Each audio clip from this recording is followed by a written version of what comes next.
ஏங்க இந்தாங்க காப்பி. எப்ப மணி 8 போகுது, என்னமா தூங்குது என் மாமியாரு. தூங்கி தூங்கியே நாட்களை கழிக்குது என் மாமியாரு. என்ன சின்ன பொண்ணு, எங்க அம்மா 6 மணிக்கே எந்திரிச்சிருவாங்க, மணி 8 இன்னும் எந்திரிக்கல.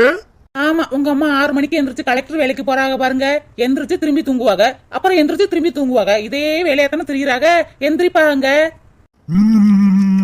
எத்தே மணி ஆயிருச்சு தே, உங்களுக்கு காப்பி போட்டு கொண்டு வரவா? எத்தே எத்தே எத்தே, எங்களை விட்டுட்டு போயிட்டீங்களா? எங்க எங்க கவலைப்படாதீங்க, உங்களுக்கு நான் இருக்கேங்க. ஏங்க என்னதான் அழுது புரண்டாலும் போனவங்க திரும்பி வர மாட்டாங்கோ. அழுகாது எங்கோ. எங்க ரொம்ப உடஞ்சு போயிருக்கீங்க. வாங்க ஒரு வாரம் கொடைக்கானல் போயிட்டு வருவோம். ஆசை பத்தி கவலைப்படாதீங்க, அத்தை விட்டு பீரவை உடைச்சிருவோம். அத்தைக்கு கடைசி ஆசை இந்த வீட்டை என் பேர்ல மாத்துறதுதாங்க.